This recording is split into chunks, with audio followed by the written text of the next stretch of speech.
Good morning. I wanted to walk you through a couple more techniques I use when I am doing needle turn applique.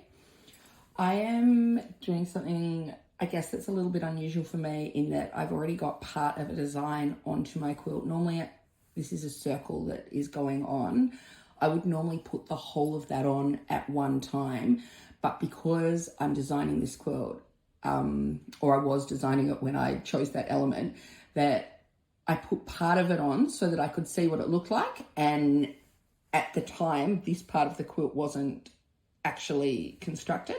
So now it is, and I need to complete up the rest of the circle. So I'm going to show you how I do that. Now, I am working on a base that has squares. Oh, and just while I mention the squares, sometimes you'll notice that my corners are absolutely perfect. And sometimes over here, I see this one here is pretty poor. It's missing by a little bit. Perfect. When this is pressed open, that will be a little bit nicer. But let it go. There are so many pieces in a quilt top, especially one like this, where we're dealing with a very small square. Like you can see from my finger there, it's not particularly big. Those little seams, they are not going to interfere with the joy of your beautiful handmade project. So aim for a good result. Use the correct techniques when cutting and sewing, but if it misses sometimes, it's going to miss sometimes. And that's okay. That's part of the quilting process. So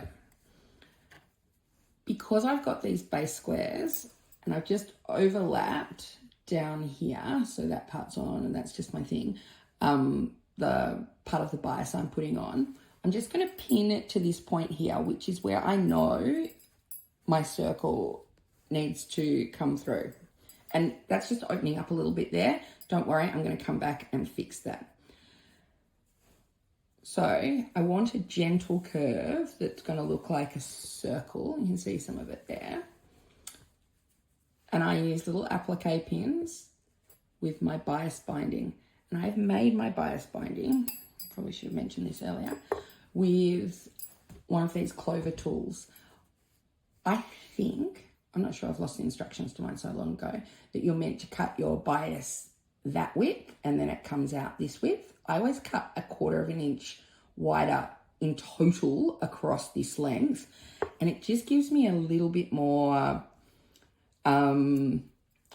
kind of edge that's tucked under, and I find that easier. And then I use my applique pins to regularly pin my shape in space, the shape in place, sorry, not in space. I'm just looking for a gentle, relaxed curve coming around. And because we're cut on the bias, it should pretty much do that, like a gentle, nice curve. And I know, because I've done a couple of these elsewhere, that I'm meant to hit this join here in the circle being nice and neat. So I'm just doing that and tucking at that point. I am just going to adjust that pin slightly. It was just a little bit too much energy, a little bit too much kind of, maybe a little bit too much energy, a little bit too loose there. I like it to be nice and firm against my fabric. And then I'm keeping on moving down. Now, again, I'm going to hit that point there, and it happens to coincide with where I've joined some bias. I don't love a join in bias. So I pin that and then come back and make sure that I'm happy with the curve that I'm achieving. Some of the bits of applique go over the top of this circular shape. So I would probably choose to position one in that spot to just disguise that join, and only because it doesn't look particularly neat to me. And you can see here that I don't have the base squares to like kind of keep me in the right kind of location. Is that, I don't know, even know what I want, like to keep me on track with it being neat. But I do know I need to line up with this seam. Sorry, there's a hole in my stool that I'm filming on. beneath there, so I keep putting my finger through. And I do know that, so I've just got a stay stitch in here to hold that in place while I'm working with my border, because it's a long length that's kind of free at that point. I'm going to pin, and I know that I need to be about the width of the bias away from that. And I'm going to come back, just position this nicely for a curve. I'm going to run out of pins in a sec, so I'm just going to put you on pause while I find some more pins. So I've just grabbed a couple more pins, and I'm almost like completely every single pin in my little clover case is in action at the moment, which is, you know, shows how much stuff I've got on the go. So that's going to join up to there, obviously. And if you pull that tight, it's going to go straight, because that's what bias does. You do not want to pull tight. You want a nice, gentle curve on there. Just thinking that's a little bit pointy. So I do kind of fuss around with a little bit and make sure that I'm getting the shape that I want. You're in charge of it. You can boss it into position. And once it's like this, all I need to do at this point is stitch it on to my quilt base. I'm going to thread up a needle, and I'll show you how I do that, which is, it's kind of like a needle turn applique stitch, but without the needle, without needing to turn with your needle. So hold tight for 2 seconds. So I've just threaded a needle, and I use this Metla silk finish cotton. I recommend it for everything I do by hand. I'm not going to stop repeating that to you, because your notions really matter with this kind of a project, and then, or with this kind of stitch. And I use these bowhand needles. I use a number 10. I use that for needle turn applique. I use it for hand piecing. I just use it when I'm working by hand on a quilt.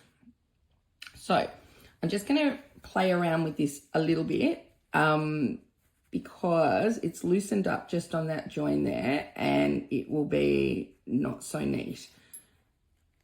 You might be able to see as well, so just tuck that under again, that this is catching the selvage of my fabric. I will position something here to cover that up, and I'm going to trim that off as well. So all I'm doing at the moment is attaching this side and this side to my quilt top. The first thing I'm going to do, it's pinned in place, is just bring my needle from the back and catch just the top of my work, and then my knot is hidden behind, and I go straight in next to, so I've come up and I've caught the very edge of that bias, and I go straight back in next to it and travel under my work, come up, catch on the side again, manage to go around my applique pin, always helpful. And then I'm going to go straight back in, immediately adjacent, and then come back up.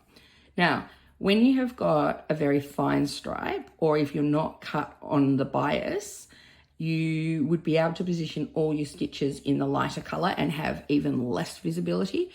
But I have just done a stitch here.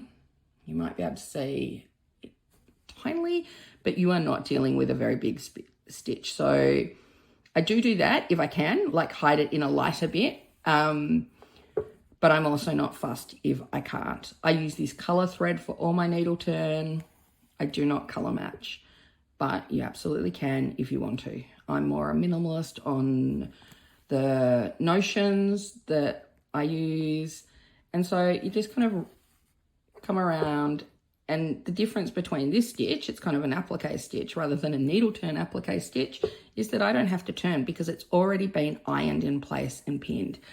Now, just a tip that I do, I leave my pins in at this point because I'm going to need to come back and do the other side of the work, and I just find that it keeps it neater. So I'm going to take you off camera, or take this off camera and stitch this in place. And then I want to show you how I do a leaf, because there's a little bit of a different technique involved with that. I'll be back. I've stitched down both sides of my bias binding, and you can see I've got quite a nice circle there.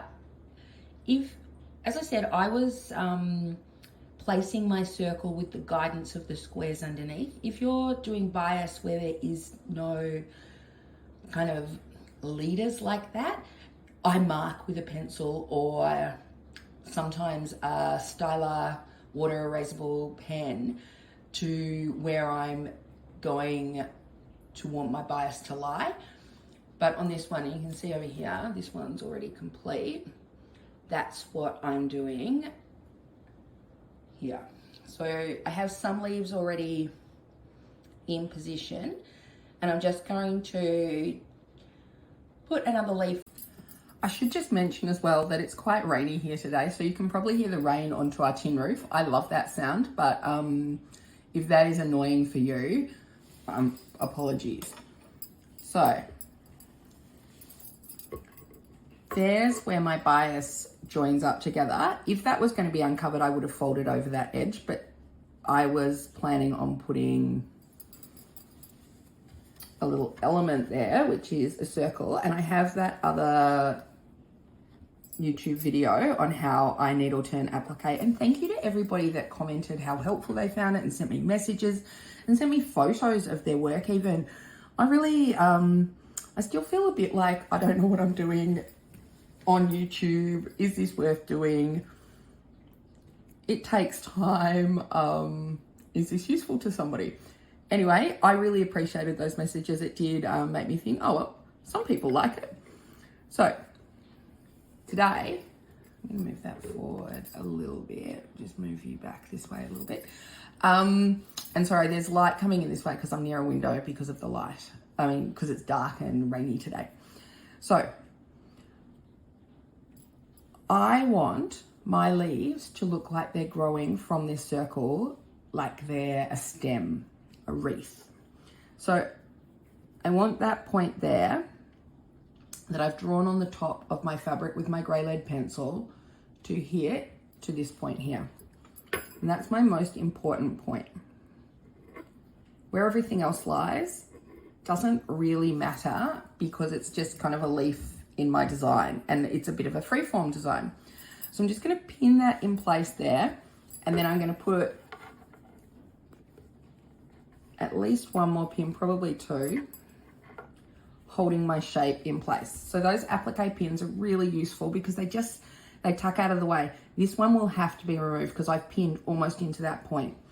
And then when I start to needle turn a shape like this, I'm always choosing to either start on a straight line or a gentle curve. Don't try and start at the point. It's really hard to do and you won't get a result that you're happy with. So I always work with my, like I can't work on a surface, like it flat down. I have to pick up my work. Just like with the circle, we come up, oops, my knot wasn't good enough. I was showing you how to do a quilter's knot. Wrap around, I do 5 times. Pull it down. If not, leave a comment and I'll show you how. So coming up on the line, I'm coming up here because this is my most important point. I want to be not too far away from it so that my leaf can't really get into a wrong position too easily because I've not got much room for that to happen. And all I've done is come up through my top fabric again, and then I turn with my needle, again with my thumb, keep it in place, traveling always under your work, picking up just the very edge of your shape and going back down immediately adjacent to it so that your stitch isn't very visible on top and is mostly hidden. It's a very tiny stitch that is there and you want to be nice and tight. Now, even though I've just pinned that and I've done like maybe 2 stitches, I'm going to take that pin out at this point and I'm going to tuck all the way up, following that line that I had drawn, and my point is coming in right on the edge of the bias, which is where I wanted it. And then I'm going to go all the way up, just doing the same applique stitch. And when I get close, so I might almost have done that distance in 1 stitch normally, but I'm going to do 2 stitches in here, so quite close together. And that's because we're going to tuck that tail that I'm currently holding out of the way into that corner. So I have gone right into the corner of that shape. It is right, so if I loosen it up, the thread is coming up right next to my bias, and it's also catching that leaf. And at this point, I go straight back down as close as I can. I didn't actually get it very close. As close as I can, and back up into almost exactly the point. It's an extra little stitch there. And so I can't pull away like I just did before because that's all held nicely in place. And at this point, all you need to do is you take your needle, you stick it kind of like, you just kind of, like the pointy end of it, the needle tip, is just going to grab your fabric and you're going to tuck half of it away. I call it a fan fold. And then you take it again and tuck it all away underneath. Now, can you see how neat, my thumb's in the way a little bit, how neat that is there? Everything is tucked away. I'm going to go straight back down again, even though I've got a stitch holding there, because if you travel on top of your work, that's when you see your stitches come back up quite close, because it needs to hold all that tucked fabric underneath and away. And another one I do probably quite close, just keep it in, and then I can start kind of doing a looser stitch. So you will have some bulk tucked in here. There is some, you know, all that fabric is tucked in there, but it's, you know, a very nice shape. It's how you get a point and it to look really neat. And the most important thing, I think, is that you do that extra stitch to hold it in place. It's a game changer. It will let you do really fine work like that and then end up with a leaf like this with a nice point here, and you do exactly the same on the corner over here. So I might leave the video there. I think I've shown what I wanted to show in this one. So how to do bias, how I do bias. Always use the tool, always pin, stitch both sides. You could also use a glue pen to put that down. I find that it doesn't hold it firmly enough. And then how I do a corner on something like a leaf. I'll come back at some point with some more videos on needle turn, because there's some more things that you can learn to make your technique really good. I hope you're liking the videos. I hope they're useful. I'd love you to follow along, and I love to see what you're working on. So if it's made a difference to you, I'd love to hear. Okay, thanks so much for being here.